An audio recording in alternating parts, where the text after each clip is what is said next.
It seems like a given that if you put a bunch of pre-developed brains in front of a screen that supplies an infinite source of content, that eventually those pre-developed brains might bump into some pretty f***ed up things.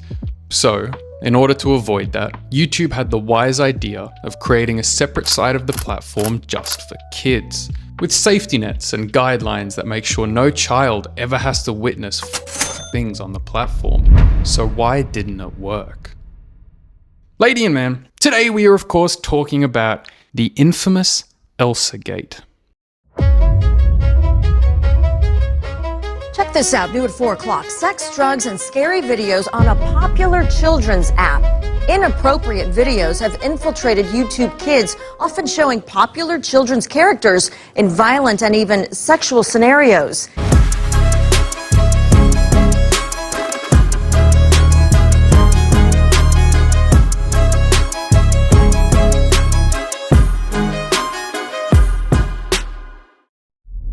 In order to uncover the full mystery of Elsagate, we need to start at the beginning and work our way up, because there is a lot that people don't talk about when it comes to Elsagate. Trust me, it'll make more sense at the end when we discuss who actually created this trend. In 2005, YouTube changed the way we consumed media. What began as a simple video sharing platform quickly grew into a global phenomenon, and by 2015, YouTube recognized the growing presence of young children on the platform. So they launched YouTube Kids, a separate app designed specifically for children. But, like so many well-intentioned ideas, like giving Dan Schneider access to young actors, YouTube Kids quickly started to drown in its own controversy. Safer for kids. The app, built on the foundation of YouTube's algorithms, failed to live up to its promise of safety. And again, like a Nickelodeon set, the oversight and safety allowed strange and disturbing things to slip through the cracks. Content that would soon come to be associated with the term Elsagate.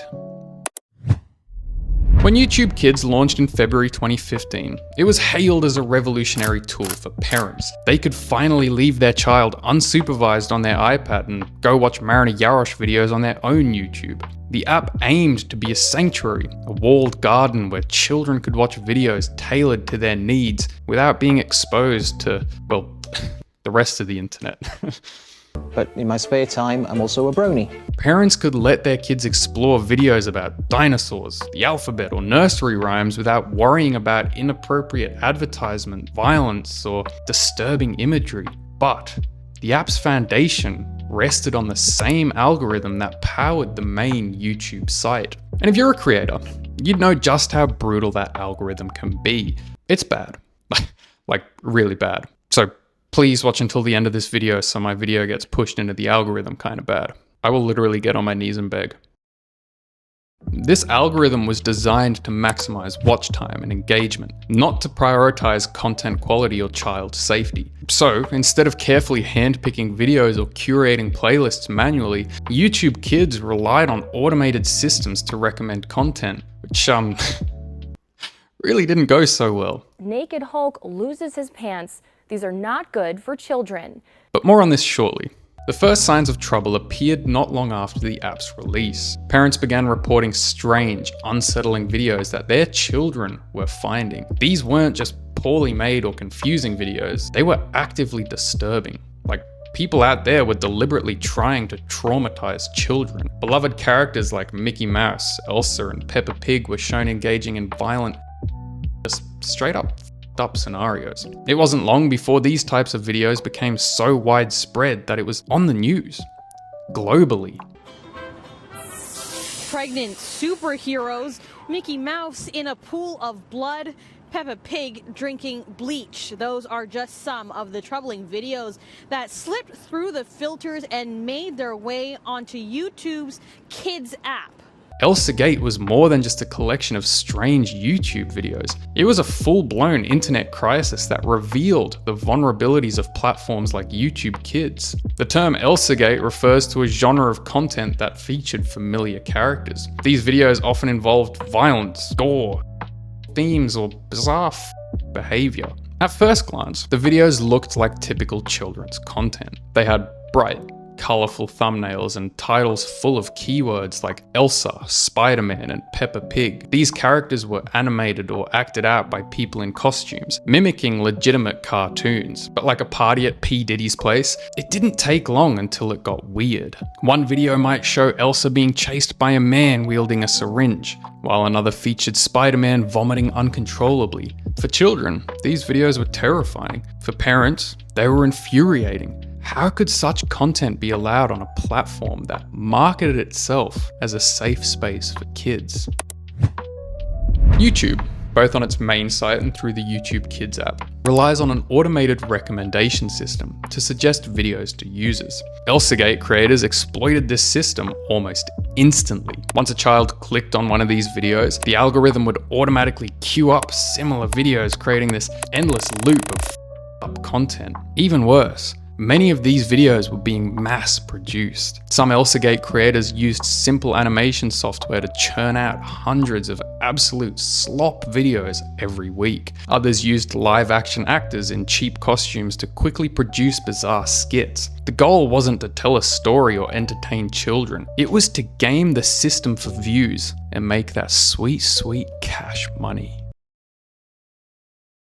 This led to an arms race between content creators and YouTube's moderation efforts. When certain keywords were banned or flagged, creators would just tweak them slightly. If YouTube removed one video, 10 more would pop up in its place. Children were being fed a constant swarm of horrible content, and it f***ed them up.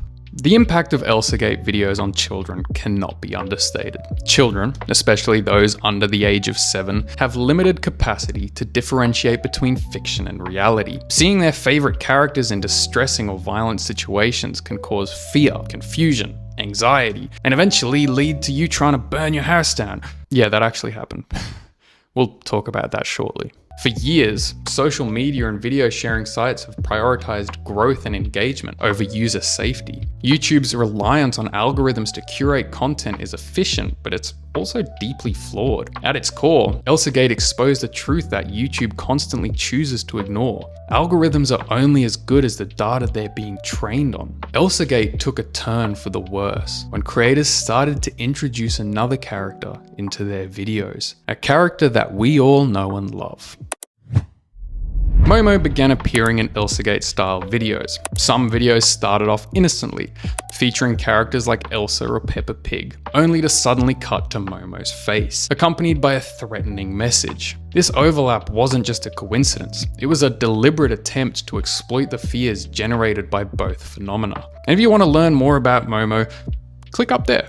Both Elsagate and Momo relied on similar tactics to reach children. They used algorithms to infiltrate recommended feeds, exploited popular keywords, and inserted themselves into platforms designed for kids. The goal in both cases was to maximize exposure, regardless of the psychological harm caused. Momo and Elsagate actually ended up causing many deaths, and as mentioned earlier, a few occasions of children trying to burn their houses down, creating a potentially explosive situation. She kept telling me about Momo and I just didn't understand. This wasn't just a joke anymore. It was a genuine threat, and YouTube was at the face of it all.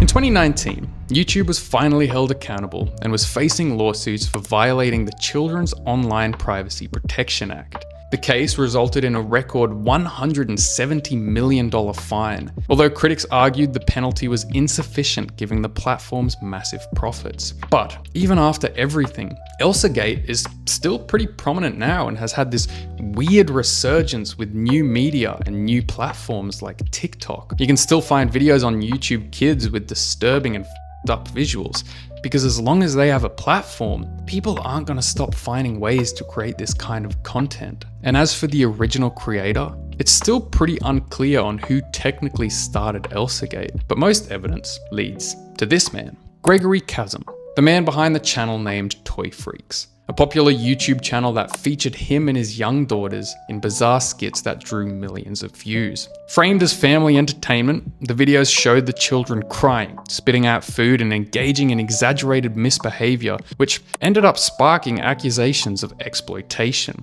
Many claimed that this content was emotionally harmful and capitalized on children's distress for profit. So, In 2017, YouTube terminated the channel amid a crackdown on inappropriate content targeting children. This highlighted the platform's failure to address such issues sooner and raised broader concerns about the ethics of involving young children in online content for financial gain.